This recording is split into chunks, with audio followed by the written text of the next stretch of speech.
Hello, everyone, and welcome in. My name is Addison Willman with Martin Supply, and today I'm here to have another fastener discussion with one of our great fastening leaders here at Martin. So, Dan, why don't you go ahead and introduce yourself? Addison, thanks for the time. My name is Dan Zehnder, a veteran of the industry for a little over 40 years, and love being part of the Martin team today. That's for sure. Absolutely, and of course, we love having you, and I'm sure our customers enjoy talking to you as well. So, today's discussion, you want to talk a little bit about what you call the five customers, or the five different types of people that you have to communicate with through your process of dealing with customers. So, we've talked about the wide variety of customers that Martin supports. And so, from your experience, how do you meet the needs of that diverse group? Well, it's first of all, Addison, again, to be with you and the team here and sharing this information with our customers and others in the marketplace out there. These last few weeks at Martin have been nothing but amazing. And what we've got coming here in the future, in the next few weeks that we introduce, I am just thrilled to be a part of this. And so heads up to those of you watching, a lot more to come. Keep your eyes open and eyes on Martin Supply for sure.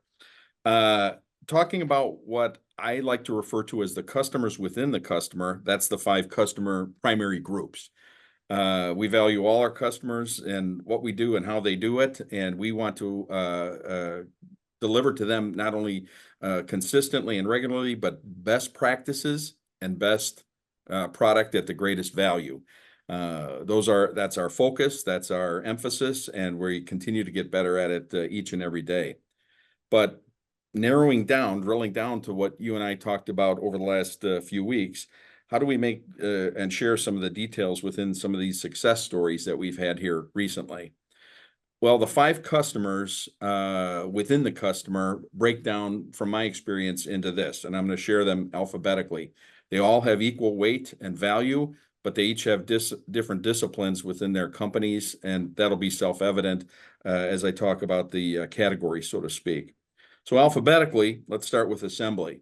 So the teams that are on the production line, the assemblers, the supervisors, and what have you, we need to clearly understand what their needs are, how they do it, what they do. This comes through walking the line, building the templates of our scope of work around their needs. It's under a process we call listen, define, deliver. So we listen to what they have to say.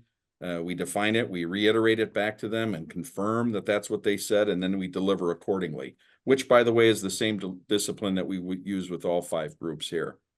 But once we understand the assembly side of things, and we like to move to finance. Finance is going to want to understand, hey, what are the audit pieces that we need to understand?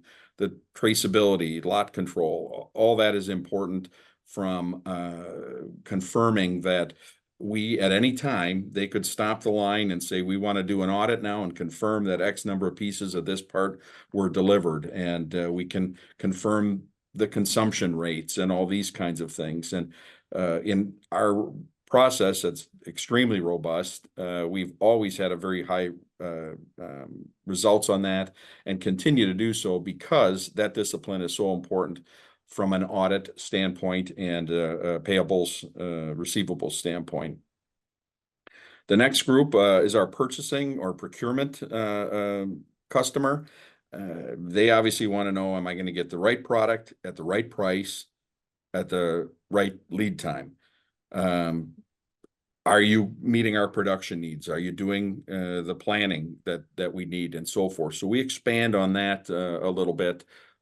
Probably that group is the one that has the deepest dig in terms of the performance criteria, in terms of fulfillment and availability, so that the fill rates are as high as they possibly can be. Right. And in that same vein, can you tell me a little bit more about the supply side and what that looks like? Well, that's a good point, Edison. Where we spend a lot of time is on the demand planning, understanding, their forecast, their bill of materials, reviewing the majors and the minors, what we call the big ticket items versus the smaller ticket items.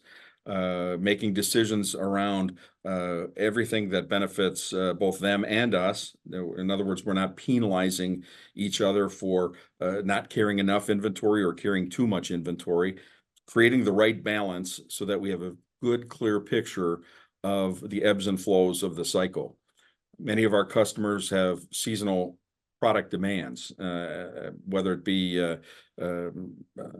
in the spring and summer versus the off season of the fall and winter, or vice versa, or a combination thereof. We've got to work with that. We've got to plan. We've got to be looking ahead and sometimes asking questions of them that gets into the details very specifically and deeply. And that group, we have traditionally have the longest ongoing relationship with on a daily basis or weekly basis, not so much on the price negotiations or things like that, but maintaining fulfillment. And this is why through this process, when we report our KPIs, our fill rates are exceptionally higher and growing and improving on a regular basis. And since joining this team a little over a year ago now, I've seen our group continue to grow this, expand this, make the investments we need to accommodate that, and create greater customer satisfaction and performance on our side, which on our side internally means fewer headaches. And we continue to get better at that. So really, really proud of this team and what they do and how we're doing it. The fourth group, of course, is the quality group. You know, these are the guys that and gals that want to know exactly, hey, are you compliant with my prints and specifications? Is your performance consistent? You know, quality goes beyond just the product itself. It's the service side of the business. It's the fulfillment side. How do all those pieces come together? What are they going to measure us on? What are we going to be measured on? And we confirm this with them. We set the ground rules together, and we know so that there's no surprises all the way around. Love working with the quality teams, both ours and our customers as well, because this sets a tone for solution-driven results. And that's where we like to wind up. When problems occur, whether it's in something that we're a part of or maybe something that we've done in the past, that we can now offer them a solution or a fix for what they may have been experiencing at the moment. So that's always very helpful. And of course, the last group, it's I lovingly call the Ivy Tower group. That's senior management. At the end of the day, what do they want to know? They want to know that their suppliers are performing. They want to know we're performing, that we're giving them their teams the tools and the parts that they need when they need them. Delivered the right way, in the right quantity, the right quality, the whole 9 yards at the right value. And why is that important? Because it helps accelerate their OK offline. So the sooner that they can get more machines or equipment out the door, the better off their company is, that their results are. So that's a kind of a quick summary on the 5 customers within the customer. Right. And people always say that you can never make everybody happy, but your goal is to make at least these 5 people happy. Is that right? Well, yes, and what we didn't get into is the cascading down within the whole group. You know, there's many or it can be a number of disciplines within that. Assembly, for example, they may one of the unique things within the assembly group depends on how complex that product is that they make. So assembly has subset of assembly teams that you're working with. So it's each one of those teams that I'm referencing. And creating the disciplines with them so that they're aware of what they need to do and frankly, how they influence success within their own operation.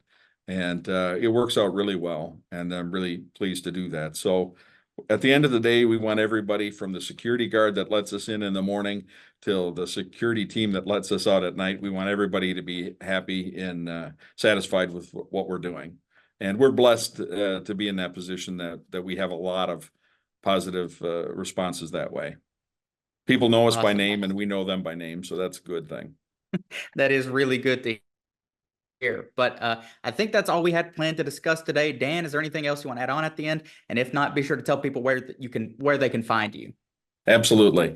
No, the only thing I want to underscore again is to watch, stay on LinkedIn, keep looking at our various activities and so forth, and watch what's to come. Between now and the end of the year, we've got a number of very, very exciting things to showcase and start bringing to the market. So looking forward to that. As Addison indicated, you can reach me at Zehnder, Zehnder, at martinfastening.com. Look forward to helping you in any way that I can, and look forward to working with you. And Addison, thank you for your time. Absolutely. I like that little teaser you did that we got some things coming down the pipeline. I like that. Also, be sure to go ahead and check out our website. That's martinsupply.com. You should be able to see it on your screen. We have tons of resources over there, including all of our lovely fastening services. So, Dan, once again, I appreciate you for joining me today. And as always, we appreciate anybody who has supported this and watched it all the way through. And of course, we will see you in the next one.